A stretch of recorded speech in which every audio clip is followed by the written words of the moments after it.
malades qu'on reçoit le plus fréquemment et chaque jour en neurologie à l'hôpital Fann, en sachant qu'au Sénégal, il n'existe que 2 services de neurologie depuis 1957. Ce n'est qu'il y a 10 ans qu'un service de neurologie a été créé à l'hôpital de Pékin.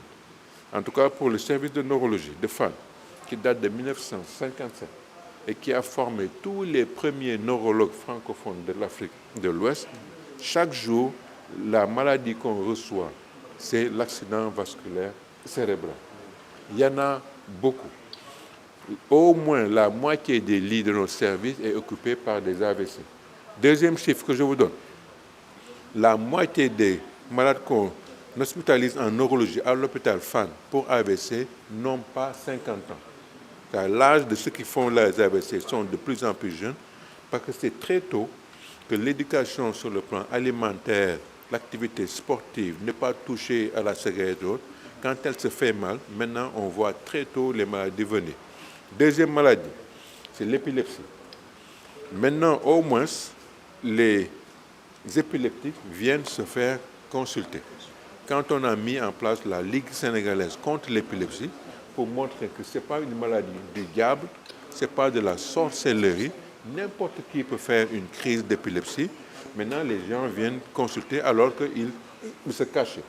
Alors qu'un enfant qui fait des crises d'épilepsie et qu'on vérifie que son cerveau n'a pas d'anomalie grâce au scanner et autres, s'il prend son traitement et ça coûte 700 francs maximum, la boîte qui va durer 1 mois, un comprimé par jour, qu'il vient régulièrement à ses rendez-vous, près de 75% des enfants qui souffrent d'épilepsie, quand on les reçoit très tôt, qu'on les met sur traitement et qu'on les surveille, au bout de 5, 10, 15 ans de traitement, ça dépend des formes d'épilepsie, peut guérir de son épilepsie.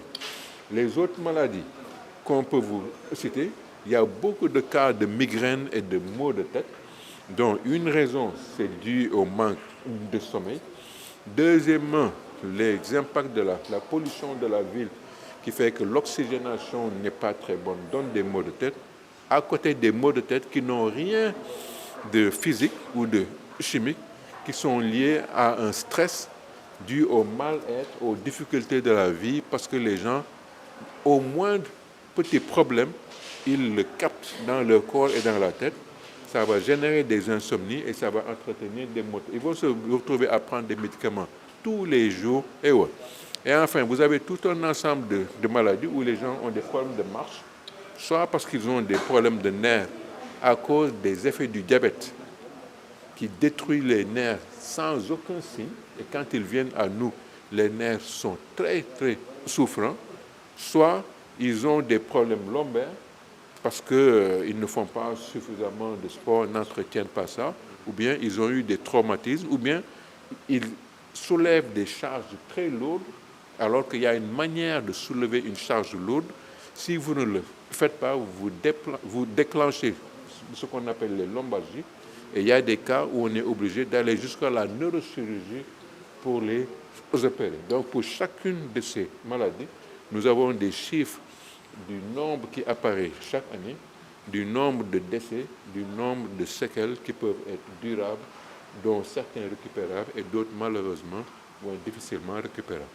Nous devons constamment rappeler aux populations les conseils d'hygiène de vie et de prévention des maladies neurologiques, parce que toutes les maladies neurologiques n'ont pas des traitements rapidement efficaces.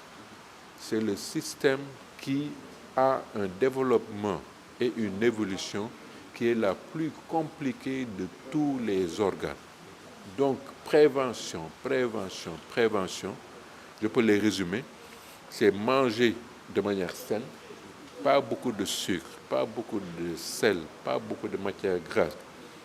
Deuxièmement, avoir une activité physique régulière, c'est-à-dire faire du sport régulièrement, quel que soit l'âge, même si c'est de la marche, 30 minutes par jour, quelques mouvements de gymnastique, il faut que ce soit régulier, au moins 4 ou 5 fois dans la semaine.